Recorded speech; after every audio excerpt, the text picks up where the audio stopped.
after 6 months, ang sabi sa akin, ay kailangan kong bumalik doon. Eh, nung December 22 dapat ang balik ko, hindi ako nakabalik kasi nasa Laguna po ako.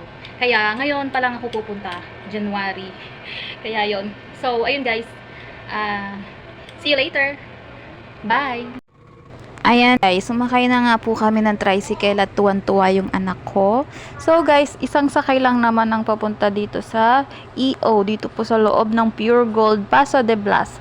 So, nandito na nga po tayo sa EO, kung saan ako nagpaayos ng salamin ko. Kasi maluwang na rin siya, kasi na-deform yung salamin ko. Kaya ayan guys, so kinausap ko na nga yung nasa counter, nagtanong ako kung meron silang kung free ba yung paayos ng salamin kasi maluwang nga, at saka nagtanong na rin ako kung meron silang eye drop, at kinausap ko na rin yung doktor dyan, at yun nga, nalaman ko na hindi daw pala pwede yung erythromycin, at ang nirecommend niya sa akin ng system.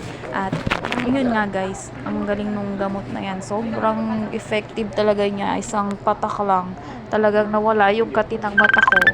Guys, pakinggan nyo yung sasabihin ni Teo. Akala ko kung sino yung tinatawag niyang mami, ako pala. Mami? Mami? Kamay. Tawan-tawa ako guys, kasi hindi naman mami ang tawag sa akin ni Teo, Majoy, minsan mama. Minsan nga lang yung mama, madalas Majoy eh. At ayun guys, kinakausap na nga ako nung nasa counter, kasi sabi niya free nga daw yung paayos ng salamin. At kapag maluwang, pwede din po siyang ipaayos ng libre. Kaya yun, sabi ko, pwede yung sa ano din, yung sa banda sa ilong, pasikipan.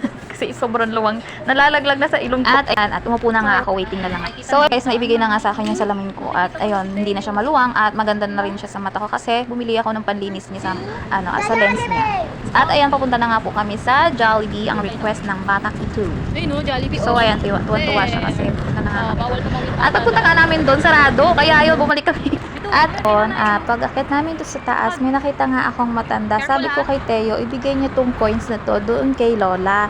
At binigay na nga. At nakita ko si Teo, nag-bless pa nga po siya. Tuwan-tuwa ako.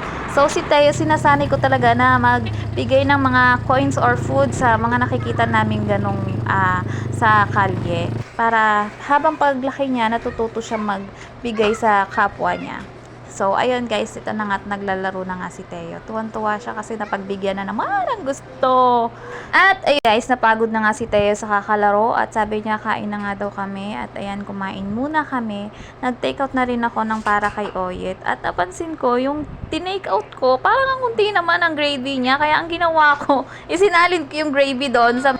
At hingi nga ako dun sa counter at binigyan niya ako. Tignan nyo guys, punong-puno siya kaysa dun sa may pang take out, diba? Yeah, ibabalot na natin yung gravy. Mas marami ba yung dito sa dine-in kesa sa take-out na gravy? Tignan nyo guys. Punong-puno.